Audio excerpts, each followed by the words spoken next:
A igreja de Colossos foi a única a ter recebido uma carta de Paulo sem ele estar lá pessoalmente, ter estado lá, sem tê-lo conhecido pessoalmente. Ela foi fundada por Epáfras, e o Epáfras já tinha sido elogiado por Paulo, inclusive nessa carta, por ser um homem de oração.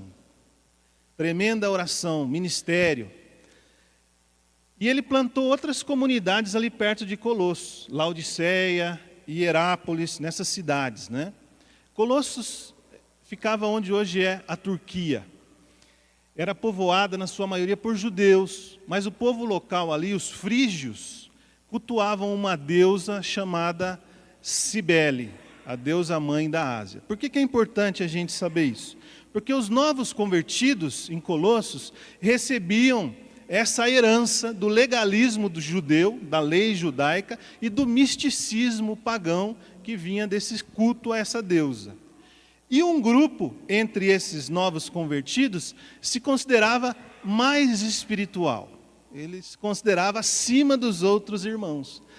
Inclusive dizendo que a salvação podia ser obtida pelo conhecimento intelectual e não somente pela fé em Cristo. E Paulo fala para os irmãos em Éfeso: pela graça sois salvos, e isso não vem de vós, é dom de Deus, não vem de obras, para que ninguém se glorie. Eles achavam então que era preciso algo mais, além de Jesus. E essa filosofia errada, ela foi ali incutida, porque esses falsos mestres diziam que Deus, sendo tão santo, não podia ter relacionamento com um homem tão pecador. Então, em vez de Jesus ser o único mediador entre Deus e os homens, entram em cena a intelectualidade, os astros. Eles acreditavam que eram governados pelo sol, pelas estrelas, pela lua, e até os anjos, que embora fossem criação de Deus, estavam sendo colocados ali na mesma posição de Jesus. Então aquela igreja estava debaixo de um ataque terrível, assim como hoje nós estamos. Esse pensamento de que Jesus não basta, fica evidente quando o foco está nos grandes pastores e pregadores. Fica evidente quando a gente pensa nos salões que precisam ser enormes, todo preparado. Quando a qualidade dos instrumentos e do som tem que sobressair a vida dos músicos. Quando se faz missões pensando em lucro. Quando são criadas regras para prender as pessoas e controlar, entre aspas, o Espírito Santo. Quando a motivação para buscar Jesus é o sucesso financeiro. E por aí vai. E para instigar vocês hoje, eu pergunto: já compreendemos o mistério de Deus, que é Cristo, em quem todos os tesouros da sabedoria e do conhecimento estão ocultos? Temos esta riqueza da forte convicção do entendimento sobre o Filho de Deus e sua obra? Quando Paulo fala, usando redundância, a gente vê quão é importante. Ele diz assim, riqueza da forte convicção do entendimento. Temos essa riqueza, esse entendimento sobre Cristo? Por isso que eu proponho, nessa manhã, que nós voltemos os nossos olhares e pensamentos a Jesus, para nós enxergarmos a preeminência e a suficiência dele. O primeiro na natureza, o primeiro na igreja, o primeiro na ressurreição, na ascensão, na glorificação, o único mediador, Senhor, fonte da vida. E quando a gente olha para Jesus, a gente percebe, pelo mover do Espírito Santo em nós, que aquele que crê e vive nele, não precisa da sabedoria mundana, não precisa da filosofia enganosa e tudo mais que é anunciado por aí. E a gente vê, em primeiro lugar, o primeiro ponto, as características que merecem elogios nessa igreja. E a primeira delas está no versículo 5, que é a disciplina. Paulo diz assim: a boa ordem e a firmeza da fé. Uma fé robusta, é até uma linguagem militar aí, como de um exército enfileirado, cada soldado em seu lugar, disposto a fazer o seu trabalho sob a ordem de comando, em posição de combate, como uma frente coesa, para não recuar, para avançar. Disciplina, é preciso disciplina para ler a palavra, é preciso disciplina para orar, é preciso disciplina para participar das reuniões, é preciso disciplina na vida cristã. Depois ele fala do compromisso com o senhorio de Cristo. Versículo 6. Recebestes a Jesus Cristo, o Senhor. Submissão àquele que vem para reinar, que vem para governar, que vem para mandar, que não é somente o Salvador, é também o Salvador, mas é o dono das nossas vidas. E a grande questão é saber se nós queremos isso. Porque se dissermos que não temos tempo para tal coisa, foi porque no fundo a gente dispôs o nosso tempo para outra. Cada um tem tempo para aquilo que quer. Jesus tem sido o primeiro lugar na sua vida? Ele é o que manda mesmo? Ele é o que controla a tua agenda? Ele é o que determina o que você vai fazer no dia? Ou você simplesmente joga um papel diante de Deus e fala: Deus, abençoa isso aqui. É o que eu estou pensando, é o que eu estou querendo, é o que eu estou planejando. Nós podemos fazer muitas coisas em 24 horas. Mas às vezes estamos divididos, com um olho aqui e o outro lá. E o que é pior, às vezes competindo com o outro, com o irmão. Nós temos que estar onde se tem que estar, por inteiro, por completo, com o nosso coração totalmente envolvido e disposto a servir ao Senhor. Terceiro, disposição para seguir a Jesus. Andai nele, assim como recebestes a Cristo, o Senhor. Esse amor profundo, assim como ele andou. É interessante que um falso cristão pode enganar por algum tempo, mas em certo momento ele se revela. Pode demorar até anos, mas ele se mostra. Aconteceu isso com Judas, aconteceu com Demas, aquele que amou o mundo e abandonou a fé, com Ananias e Safira, que foram mortos ali na hora. Muitos hoje se perguntam: o que é que eu posso fazer a mais? Mas essa é a pergunta errada. A pergunta certa é: o que é pedido para eu fazer? O que é que Deus me pede para fazer? Porque nós somos fascinados pela quantidade de atividades. Faz isso, corre para lá, pega aqui o filho e leva, e vai, e volta, e trabalha. Não é? O que é que Deus te pede para fazer? Você tem disposição para segui-lo? Então precisa deixar algumas coisas no dia que podem estar atrapalhando. Essa igreja entendia isso. Paulo elogia a disciplina, o compromisso com o senhorio de Jesus, a disposição para segui-lo e a firmeza em Cristo. Porque aí o texto fala: andar radicados, edificados e confirmados na fé, tal como vocês foram instruídos. Então o Paulo fala de uma estabilidade espiritual, através de algumas figuras. A primeira é o radicados, uma árvore frondosa, com raízes profundas em Cristo, que recebe dele todo o alimento. Um edifício cujo fundamento é Jesus, ele é a base. Como uma casa que é edificada na rocha. Estamos edificados sobre Cristo. E uma escola, onde somos instruídos. E hoje há uma mudança de paradigmas culturais que alteram os nossos estilos de vida e condicionam o modo como vivemos, atrapalhando essa firmeza. É o eu no centro, a ideia da realização pessoal, do bem-estar. O bem-estar não se encontra mais na família, mas é na minha satisfação, no indivíduo. Outra coisa, a gente vive como turista e não como forasteiro, não como o peregrino. E o turista, ele não se envolve em nada. O turista passa por alto, ele não sabe o valor, o significado das coisas. Ele sabe o preço. Ele sabe quanto custa, quanto que ele pode gastar, quanto que ele começou a viagem, quanto que ele vai terminar.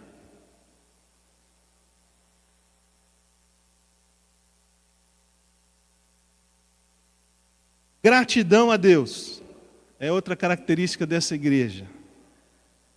Crescemos em ações de graças e não em queixas, não em reclamações, como um rio que vai constantemente se alargando as suas fronteiras, cada vez mais caudaloso.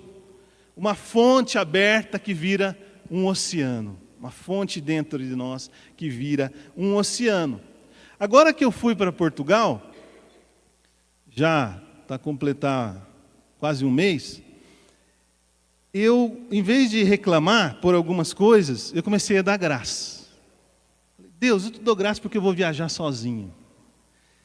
Eu te dou graça porque eu vou chegar lá, não vai ter ninguém fazer comida para mim, eu vou ter que me virar. Obrigado, Senhor. Obrigado porque eu não consigo dormir no avião. Comecei a dar graça. Obrigado porque lá não tem um carro para eu me locomover, eu vou ter que pegar táxi, eu vou ter que depender dos irmãos, vou pegar ônibus. Obrigado porque aquela casa já está fechada faz um ano, deve estar cheia de pó. Obrigado, Senhor. Aí cheguei lá, eu tive uma rinite alérgica. Obrigado, Senhor, pelo remédio dessa farmácia. Né? Dando graças a Deus. E a primeira reunião que eu tive com os irmãos, eu disse assim para eles, olha, eu dou graças a Deus pela vida de vocês, que são fiéis, que têm permanecido em Cristo, diante de toda a dificuldade, de toda a circunstância negativa. E quando terminou essa reunião, uma pessoa que tinha uma certa dificuldade comigo, disse assim, você está diferente. Dar graças nos faz diferentes, muda a nossa visão das coisas, nós passamos a ter o olhar de Deus. Eu tenho uma cunhada que é enfermeira, ela não está aqui hoje. E quando ela percebe que por algum motivo eu fico assim meio vaidoso e tal, ela me lembra de algumas coisas do meu acidente de moto, que aconteceu em 2003.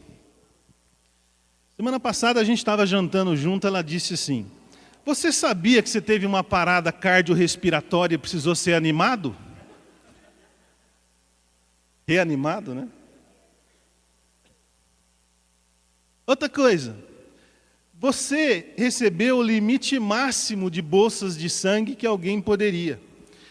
E a sua hemorragia, mesmo assim, não cessou e ninguém sabia de onde vinha. Eu saí da UTI pensando que você já ia morrer. E eu comecei a dar graças a Deus. Graças a Deus pela minha cunhada. Graças a Deus pela vida, pela ação de Deus. Dá graças. Glauber, Renata, deem graças pela filha de vocês, por tudo que Deus fez e que Deus vai fazer ainda. Não é? Vocês que estiveram aqui à frente, depois que terminou a oração, o seu Abílio falou, deem graças, dá graças. Eu costumo ensinar nos meus grupos que a gente só consegue enxergar até a curva. Depois da curva tem muita estrada, que Deus sabe como passar por ela. E Ele está no comando. Ele ilumina longe. Segundo ponto, enfrentando os ataques dos falsos mestres. E a primeira coisa que fala aí no versículo 4 são os raciocínios falazes, são os raciocínios falsos. São palavras, argumentos que até chegam a convencer, são sedutores, mas no fundo só enrolam. Os falsos mestres em Colossos, eles ensinavam que Cristo não era suficiente para levar o homem a Deus. Era apenas um dos mediadores, uma revelação parcial de Deus. Por isso que eles tinham que buscar esse conhecimento intelectual, como eu disse, os anjos, para chegar lá. Eu vou dar alguns exemplos hoje de raciocínios falsos, que a gente percebe. Anos atrás, em Portugal, apareceu um picareta que começou a espalhar que os irmãos de Bauru não eram a cobertura espiritual ideal, porque estavam longe, do outro lado do oceano. Outro raciocínio falso: Deus está com os olhos fechados diante de tanta corrupção e maldade no mundo e no nosso país. Não adianta a igreja orar, mas está escrito na palavra que nós devemos orar pelas autoridades. Deixa com Deus. As pessoas vão ter que prestar contas diante dele. Nós oramos como igreja do Senhor Jesus. Do grupo de música só podem participar aqueles que têm espiritualidade aguçada, uma vida reta, santa. Então desce todo mundo. Porque é o seguinte, Deus está trabalhando na vida de cada um.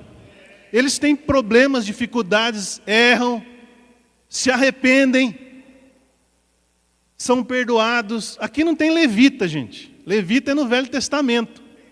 Aqui tem gente com ministério, responsável diante de Deus e que vai se acertar com Ele. Nós não somos juízes. Porque em vez de você ficar reparando, tá vendo, eu vi o fulano assim, vi o fulano daquele jeito, você não louva a Deus, você não canta, você não tem comunhão com Ele. Fecha o olho, irmão. Os dois, os olhos. Se ficar um só, né? Experimenta esse prazer dessa intimidade que foi comentada aqui já nesse púlpito. Esse aí não é pastor porque não fez faculdade. Mas pastor é dom de Cristo. Não precisa de diploma. Não precisa vir à igreja com frequência, viu? Ainda mais nesse tempo de frio. O que importa é você estar bem com Deus. O que importa é você ter comunhão com Ele, mesmo que seja na sua casa, debaixo do seu cobertor. Precisa sim, você aprender a ser gente, para aprender a viver em comunidade, para aprender a perdoar, para ser ofendido, para poder acertar a situação depois. É aqui. A família do seu Abílio é que manda nessa igreja. Porque ele está aqui, o filho está dirigindo ali, o outro está aqui, a Maísa está sentada ali. Para com isso, irmão. Aqui o chefe máximo é Jesus. Assim como eles se dispuseram a servir, por que a sua família também não se dispõe a servir? Vocês estão vendo como os raciocínios falsos penetram dentro da igreja em coisas simples hoje? Esse salão é lugar de gente rica. Olha os carrões. Eles não se misturam com os pobres. Falso isso. Aqui tem rico, pobre. O que se faz de rico, mas é pobre.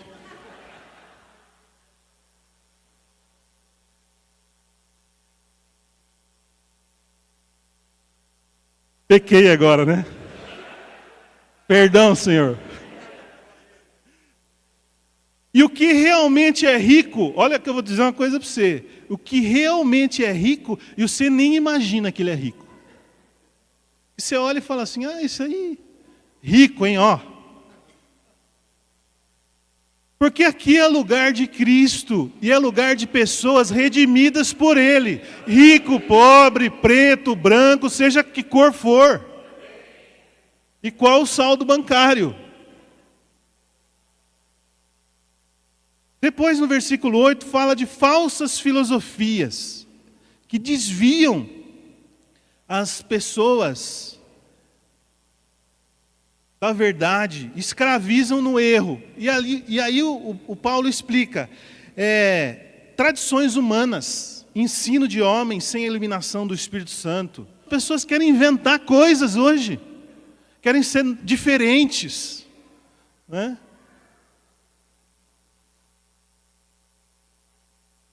Então, são tradições humanas, os rudimentos do mundo, né, com base nos princípios elementares do universo, os planetas, essas coisas todas, e não na palavra de Cristo. Tudo vira negócio, até mesmo a espiritualidade. Infelizmente é assim hoje. É o modelo 2 em 1. Faço isso e levo aquilo. O que eu vou obter de vantagem? Se eu começar a frequentar essa igreja, o que eu vou ganhar? Você não vai ganhar nada, você só vai perder. Porque Jesus falou que se você não perder a sua vida, você não pode ser discípulo dele. E vai perder tudo.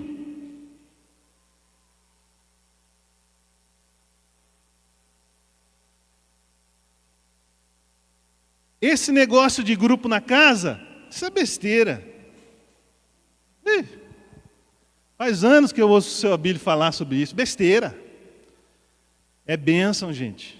É comunhão, é proximidade, é vida em comum. Para que fazer missões fora do país? Foi interessante o testemunho que eu dei o dia que o senhor pediu, sobre o Portugal. Quando terminou, um irmão querido veio dizer assim: olha, você falou pouco, mas você deu resposta para umas 2, 3 pessoas que estavam do meu lado. Eu falei, dei resposta? Né? Talvez porque eu tenha falado o seguinte, que fazer missões fora do país é uma obrigação que nós temos em obediência ao mandamento de Jesus. Não é empresa, não é lucro, não é visando o euro, o dólar, o que for. É por amor às pessoas, é por amor a Cristo. Não é? E recebereis o Espírito Santo, e sereis minhas testemunhas, tanto em Jerusalém, em Judéia e Samaria, até os confins da terra. Tudo junto e misturado, tudo ao mesmo tempo. Domingo nós vamos ter o envio do Geraldo e da Cátia aqui no culto de ceia do Senhor. E inclusive vai ter a oportunidade, quem ainda não tem um compromisso missionário de ajudar financeiramente, fazer esse compromisso. É uma responsabilidade nossa. Quem vocês acham que vão sustentar a obra de Deus no mundo? Os budistas? Os muçulmanos? Os hindus? Somos nós. E quando eu sentei com os portugueses, eu disse assim, nós somos de um país de terceiro mundo. Estamos há 22 anos aqui. Nunca faltou dinheiro para essa obra. E ela vai continuar e não vai faltar.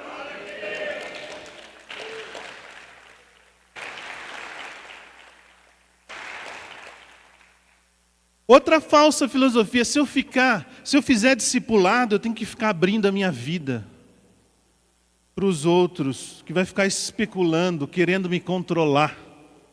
Discipulado não é controle sobre o outro, é transmissão de vida, é ensino e prática, para que outros possam ser discipulados também. E quais são as armas dessa igreja verdadeira, não é? A partir do versículo 9, saber quem é Cristo. Nele habita corporalmente toda a plenitude da divindade. Jesus era e é o Deus perfeito, absoluto. É nele que a plenitude divina habita na sua totalidade. Ele não é a representação de Deus. Ele é Deus vivo, presente, Deus Emanuel, Deus conosco, que se fez carne, morreu, ressuscitou, subiu aos céus e vai voltar. Esse é o nosso Jesus. Saber o lugar que Jesus ocupa. Ele é o cabeça de todo principado e potestade. Ele é a fonte, Ele é o chefe, Ele é o Senhor de todas as hostes angelicais. Os bons anjos e os ruins. Todos. Santos ou decaídos. É o governo supremo sobre todas as coisas. Se Ele não der ordem para os anjos para nos socorrerem, os anjos não vão. E se Ele falar para os anjos caídos, para os demônios: não toquem nesse meu servo, não façam isso, não façam aquilo. Eles não fazem. Por isso é que no nome de Jesus, nós podemos, no nome dele, diante de qualquer obra demoníaca e de qualquer possessão, dissermos: em nome de Jesus, sai, e o demônio sai. Porque Jesus é o chefe. E quando estava no seu ministério, ele passava e até os demônios reconheciam Jesus. A voz desse eu conheço. Olha quem está vindo aí. Por favor, não me manda para aquele lugar, não me manda para outro lugar. Saber o que temos em Cristo. Versículo 10. Nele também estáis aperfeiçoados. O aperfeiçoamento não é por meio de ciências ocultas, estudos de religiões, outra coisa qualquer. Nós somos aperfeiçoados no Senhor. Não é conhecimento intelectual que nos leva a Deus, mas é Cristo. Somos transformados de pedras brutas em lapidadas, não pelo esforço humano, mas pela obra de Cristo, pela ação do Espírito Santo em nós. Terceiro e último ponto: a vitória absoluta de Cristo.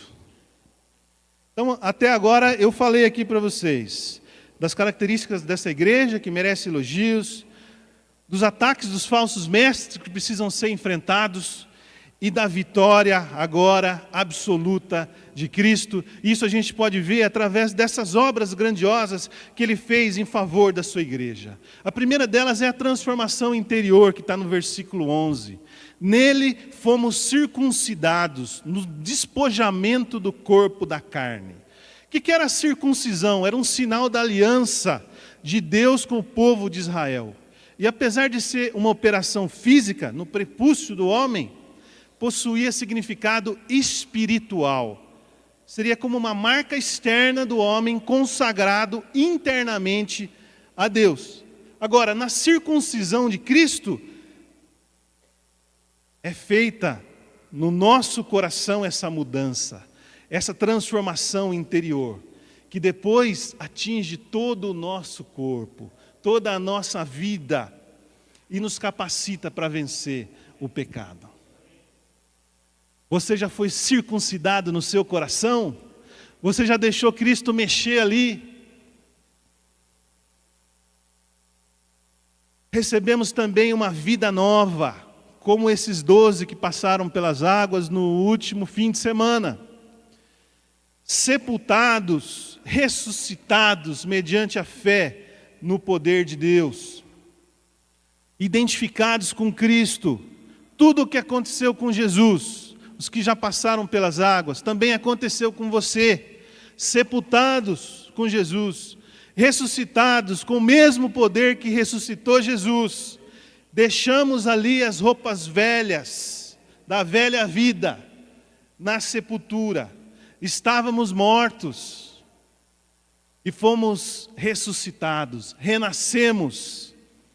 Somos novas criaturas, temos vida em Cristo.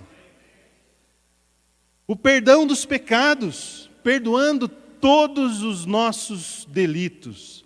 Perdão gratuito, generoso, fundamental, por causa do seu sangue derramado ali naquela cruz. Temos esse perdão completo, a ponto de Deus dizer que não se lembra mais deles, que jogou no mais profundo lugar do oceano. E é diferente de nós. Nós, quando perdoamos alguém, nós olhamos para a pessoa e lembramos do que aconteceu. Mas se realmente estamos livres daquilo, não nos traz uma má recordação, uma amargura. Deus nem isso, Ele joga, esquece, apaga as nossas transgressões. E aí eu chego num ponto que eu fico emocionado de saber que esse Jesus não somente levou nossos pecados na cruz, mas também levou toda a lei que nós não podíamos suportar e encravou naquela cruz. Cancelou totalmente a nossa dívida. tendo cancelado o escrito de dívida, removeu-o inteiramente, encravando-o na cruz. Existia um escrito contra nós, um papel contra nós. Ali, com o nosso próprio punho, nós assinamos aqueles que são os nossos pecados, as nossas falhas, aquilo que nos condena. E a lei exigia tal perfeição que, se falhássemos num só ponto, falharíamos em toda a lei. Ou seja, o destino nosso era a mesma morte. Mas Deus, em Cristo Jesus, anulou essa lista de acusações como se ela nunca tivesse existido. O juiz inocentou o culpado, tendo satisfeito isso, a justiça de Deus, na morte de Jesus, seu Filho amado. E antigamente, quando se cancelava um decreto, era preciso colocar um cravo assim, esse papel num lugar público para que todos vissem, né? Na cruz de Cristo, publicamente, foi fixada a nossa lista de dívidas. As acusações contra nós foram executadas em Jesus. Olha para a cruz agora. Lá está a minha nota promissória, que a gente não podia pagar, totalmente quitada por Jesus.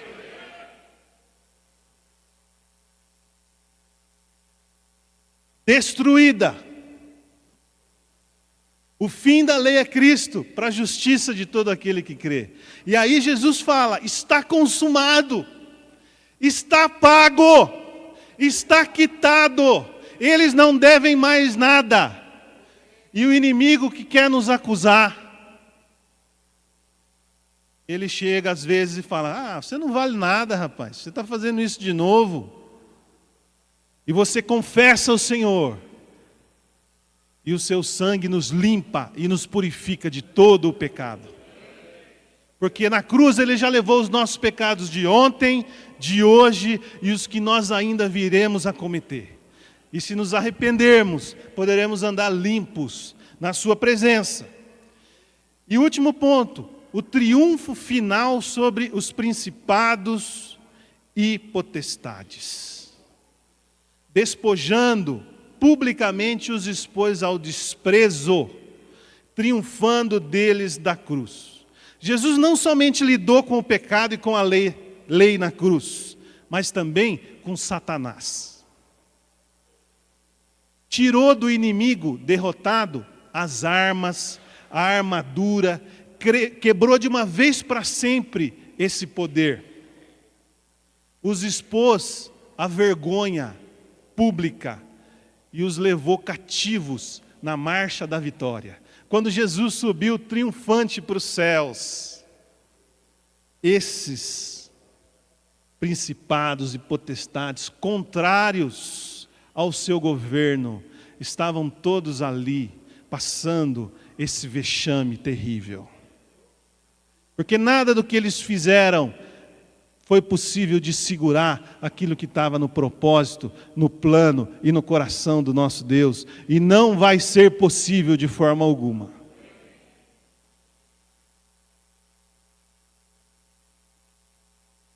Conclusão. Essa igreja elogiada por Paulo, pela sua disciplina, pelo compromisso com o senhorio de Cristo, pela disposição em andar com Ele, firme nos princípios da palavra, e que crescia em gratidão, enfrentava os ataques dos falsos mestres, com seus raciocínios falsos e filosofias enganosas. Uma das filosofias enganosas e raciocínios falsos que tem sido falado aqui na igreja é o seguinte: essa igreja não ama, é mentira. Essa igreja ama, porque Jesus ama, e porque Ele está em nós, e porque o Espírito Santo está em nós. Mas nem esses falsos mestres, nem os principados e potestades podem resistir a Jesus. É Deus perfeito, é Criador do mundo visível e invisível, é o sustentador do universo, é o cabeça que governa a sua igreja, é o Senhor cuja obra é completa, é suficiente, nada mais é necessário. Ele que transforma o nosso coração, nos dá vida nova, perdoa os nossos pecados, cancela a nossa dívida, encravando-a na cruz, despoja e expõe o inimigo e triunfa sobre essas hostes malignas. A vitória de Cristo é absoluta. Ele nos basta. Nós não precisamos de nada mais além de Jesus, de nenhuma filosofia, de nada, nada, nada, nada. Jesus é suficiente para todos os propósitos de Deus, todos eles. A vitória de Cristo é a vitória da igreja do Senhor Jesus, do qual Ele é o cabeça e nós somos o corpo. É a nossa vitória. E assim como Ele subiu aos céus, num cortejo triunfal, Ele vai retornar à terra novamente. Maranata, vem Senhor Jesus. Aleluia.